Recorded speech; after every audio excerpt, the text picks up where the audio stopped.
आज एक shocking news आई, स्तब्ध कर देने वाली खबर। महाराष्ट्र के उप मुख्यमंत्री एनसीपी के अध्यक्ष अजीत पवार, एक प्लेन क्रैश में उनकी मृत्यु हो गई, उनकी जान चली गई।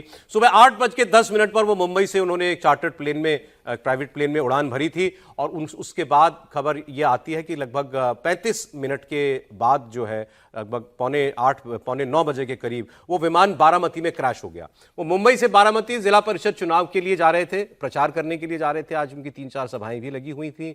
सुबह सुबह उठना उनके दिनचर्या का हिस्सा था, तो वो 8 बजे की फ्लाइट ले चुके थे और ये चार्टर्ड प्लेन जो था, ट्विन इंजन प्लेन था, लेयर जेट था और बताया जा रहा है कि ऐसी कोई इसमें खराबी सामने आई नहीं। अमूमन हर टेक ऑफ से पहले जो है एक सिक्योरिटी चेक होता है, टेक्निकल चेक किया जाता है हर जहाज का।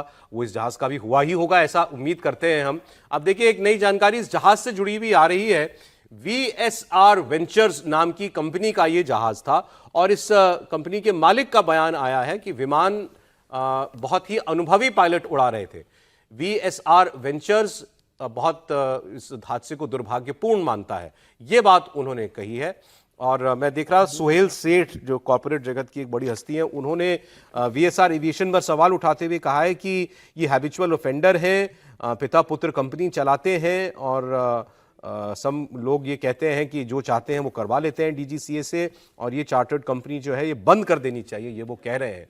तो ये इसको लेकर के एक रिएक्शन आया था और ममता बनर्जी ने भी जो रिएक्शन दिया कि इसकी जो है सुप्रीम कोर्ट के निगरानी में जांच होनी चाहिए कि एक्सीडेंट कैसे हुआ है, तो उस पर भी सुहेल सेठ ने रिएक्ट किया। उन्होंने कहा है कि इस विमान को लेकर के उन्होंने साथ साथ सवाल भी उठाए। सुन लेते हैं उनका बयान। ना मैं था, कोई नहीं था, वो पायलट का डिसीजन था। You know, he made an approach from runway 29 and then he carried out a missed approach, after which again he tried to make an attempt from runway 11। 23 में जो हुआ था वो बॉम्बे एयरपोर्ट पे हुआ था और उसमें भी बारिश हो रही थी, लो विजिबिलिटी थी and the pilot after touchdown skidded off the runway, so that was the incident. इस समय आज 2023 की बात करने का समय है। इस बार फ्लाइट इस बार परफेक्ट था, बिल्कुल परफेक्ट था। और ये मैं नहीं कह रहा हूँ, टेक्निकली द DGCA इन्वेस्टिगेट। 16,000 घंटे से ज्यादा एक्सपीरियंस था कैप्टन सुमित कपूर का, जो ही वाज 61 और 62। तो ये VSR वेंचर्स की तरफ से ये बयान अभी आया है कि बहुत अनुभवी पायलट थे ये और ये क्रैश हुआ, बहुत दुर्भाग्यपूर्ण है। जांच होगी तो पता चलेगा कि क्या हुआ है।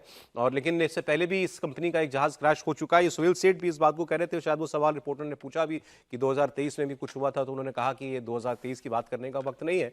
लेकिन अगर कोई खामी पाई जाती है इसके टेक्निकल चेक में, अगर कोई बात फ्लैग नहीं हुई, फिर ये हादसा क्यों हुआ, अगर कोई एरर नहीं था जहाज में, तो फिर वजह क्या रही? क्या पायलट से कहीं कुछ जो है चीज़ों को देखने में कहीं कोई मिसकैलकुलेशन हुआ? क्योंकि ये भी कहा जा रहा है बहुत कोहरा था वहां पर और कोहरे की वजह से एक टीले जैसी एक छोटी सी पहाड़ी थी, वो शायद नहीं देख पाए वो। एनीवे, ये सब जांच के बाद ही चीजें बात सामने आ पाएंगी। मैं अखिलेश यादव का रिएक्शन आपको दिखाता हूं। अखिलेश यादव ने भी अजीत पवार के निधन पर दुख जताया है।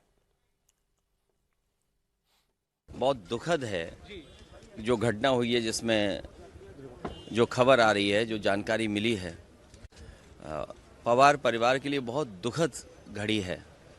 इस समय मैं यही प्रार्थना कर सकता हूं प्रभु से, भगवान से, कि ये जो दुख आया है इसकी सहन करने की शक्ति मिले। वैसे अभी अखिलेश जी संसद पहुंच गए, कल वो कोलकाता में ही थे, क्योंकि ममता बनर्जी ने जो बयान दिया वो बहुत ज्यादा चर्चा में इस वक्त है कि सुप्रीम कोर्ट की निगरानी में जांच हो और ये जो है अपने पुराने दोनों फैक्शन एक होने वाले थे, मतलब शरद पवार और ये एक होने वाले थे, शरद पवार के साथ जाने वाले थे उससे पहले ये हादसा, तो उन्होंने कोई एक शक की सुई घुमा दी इस पूरे मामले में।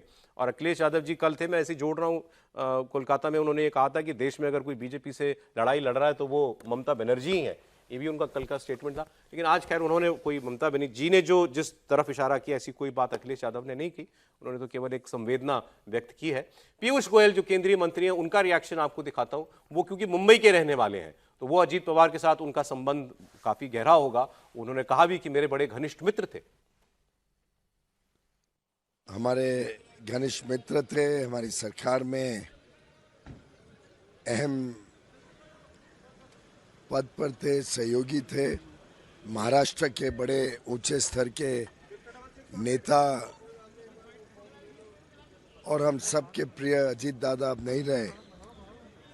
मैं सुनेत्रा भाभी को, सुप्रिया जी को, पार्थ को, उनके लाखों लाखों चाहने वालों को, सबको अपनी संवेदना देता हूं और ईश्वर से प्रार्थना करता हूं कि उनकी आत्मा को शांति दें।